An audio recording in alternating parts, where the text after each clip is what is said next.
میرا سوال یہ تھا کہ میں نے ایک پروگرام MTM میں فقہ مسائل میں سنا تھا، ایک سوال کیا گیا تھا کہ حضرت صلی اللہ علیہ وسلم کے زمانے میں جب جنگیں ہوئی تھیں تو ان کے دوران جو عورتیں اور مرد دشمن کافر جو تھے قید میں ڈالے گئے تھے، تو عورتوں کے ساتھ لونڈیاں بھی تھیں اور بھی عورتیں تھیں، ان کے ساتھ یہ بھی سلوک کیا جا سکتا تھا کہ مسلمان مرد یا مرد ان کو اپنے گھروں میں رکھ سکتے تھے. تو آگے یہ بھی بتایا گیا تھا کہ اگر وہ حاملہ ہو جائیں تو ان سے پھر ان کو شادی کرنی کی ضرورت تھی. تو اس بات کا یہ کہاں تک یہ کیا درست بات کہاں تک ہے، اور کیا آگے بھی اگر کوئی جنگ ہوئی؟ پرانے زمانے میں بیٹھ جاؤ، پرانے زمانے میں جو جنگوں کا طریقہ کار تھا نا، وہ اس طرح کوئی باقاعدہ ملکوں کی فوج نہیں ہوتی تھی، ٹھیک ہے، جس طرح آج کل ہے. قبیلے ہوتے تھے، ان کے قبیلوں کے دوست اور ہمدرد ہوتے تھے، ساتھی قبیلے جن کے آپس میں معاہدے ہوتے تھے کہ اگر تمہارے پہ کوئی حملہ کرے گا تو ہم بھی تمہاری پروٹیکٹ کرنے میں تمہاری مدد کریں گے. اس طرح وہ جوائنٹ ایک فوج بن جایا کرتی تھی مختلف قبیلوں کی. اور وہ بھی جو بھی لڑنے کے لیے جاتا تھا اس کو یہ کہا جاتا تھا تم اپنا اپنا خرچ خود برداشت کرو گے، ٹھیک ہے، اور تمہارے اندر ایک دشمنی کے ایک وہ ہونا چاہیے، ایک انتہا بغض اور کینے کی، تاکہ تبھی تم لڑ سکتے ہو نا. اگر تمہارے دل میں کسی کے خلاف دشمنی نہیں تو ذاتی طور پہ لڑ نہیں سکتے. پیسے تمہیں مل نہیں رہے، تنخواہ تو نہیں مل رہی فوجی کی طرح، اور جو بلکہ خرچہ خود اپنے ہاتھ سے اپنے گھر سے کر رہے ہو. تو ایسی صورت میں پھر عورتیں جو تھیں وہ بھی جایا کرتی تھیں گانے کے لیے اور لوگوں کو انسائٹ کرنے کے لیے مختلف طریقوں سے، تاکہ وہ جنگوں میں زیادہ سے زیادہ حصہ لیں مرد ان کے. اس لیے وہ بھی جنگی مجرم ہوتی تھیں، ٹھیک ہے. اس وقت طریقہ یہ تھا، ان زمانے میں رواج تھا، یہودیوں میں بھی، عیسائیوں میں بھی، مسلمانوں میں بھی، ہر جگہ تھا، ٹھیک ہے، کہ اس طرح کی جب بن کے جاتے تھے تو پھر جو فوج شکست کھا جاتی تھی نا، اس کے قیدی بنا لیے جاتے تھے، ٹھیک ہے. اور قیدیوں میں عورتیں بھی ہو جاتی تھیں، ہر ایک ذمہ دار ہے.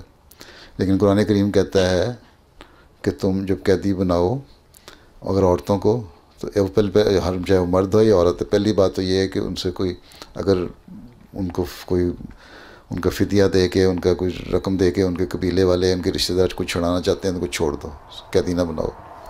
پہلی بات تو یہ ہے کہ جب تک پہلی بات یہ ہے کہ جنگ میں جب تک صحیح طرح جنگ نہ ہو جائے اور خون نہ بہہ جائے قیدی بنانا، ٹھیک. قیدی بنا لو تو فدیہ دے کے چھوڑ دو، ٹھیک ہے، اور اعلان کرتے رہو، اور ان کو ہر ایک اپنے اپنے قیدی کو اپنے اپنے گھر لے جائے. آنسل نے فرمایا کہ جیسا خود پہنو اپنے قیدیوں کو ویسا ان کو پہناؤ، جیسا خود کھاؤ ویسا ان کو کھلاؤ. تو قیدی کیا ہوئے، موجیں تھیں اس وقت تو ہیں. آج کل کی طرح تو نا وہ جو بنائی ہوئی ہے ناموں پہ، کیا نام ہے اس کا، امریکہ نے ہیں، جہاں اتنا ٹارچر ہوتا ہے کہ ہر جیل میں ٹارچر ہوتا ہے. تو اس طرح کا نہیں تھا، ٹھیک ہے. بدر کی جنگ میں آنسلم کے چچا کو کیا، جو پلر سے باندھ دیا تھا پولوں سے، تو ہائے ہائے کرتے تھے. آنسلم کو تکلیف ہوتی، جاگتے تھے. ہم صحابہ نے محسوس کیا، ان کی رسیاں ڈھیلی کر دیں. آنسلم نے فرمایا کہ کیا وجہ، اس کی آواز نہیں آ رہی ہائے ہائے کی، تباس کی. انہوں نے کہا کہ ان کی رسیاں ڈھیلی کر دیں، یا تو ان کی بھی رسی سخت کرو یا باقیوں کی ڈھیلی کر دو. تو یہ انصاف تھا، ٹھیک ہے. پھر اللہ تعالیٰ یہ کہتا ہے کہ جب تم اعلان کرو، فدیہ لے کے بھی کوئی نہیں چھوڑتا، اس کے رشتہ دار بھی نہیں آتے. پھر یہ ہے کہ ان سے مکاتبت کر لو، کہ ان سے یہ مقرر کر لو، ٹھیک ہے ہم تمہیں ریلیز کر دیتے ہیں، تم جاؤ. اور یا لیکن اتنا یا تمہارے کوئی ذمہ داری لے کہ تمہارے پیسے دے گا، یا اتنا یہ ہمارے کام کر دو، اتنا عرصہ ہماری نوکری کر لو، تمہیں ریلیز کر دیں گے. 100 کھجور کے درخت لگا دو، یا ہمارے فارم پہ اتنے گھنٹے کام کر لو، ٹھیک ہے. ان ساری چیزوں کے باوجود اور پھر یہ بھی فرمایا کہ عورتوں سے تم نے غلط حرکتیں نہیں کرنی. اگر تمہیں پسند ہے تو پھر اس سے نکاح کرو. یہ قرآن شریف میں لکھا بڑا واضح.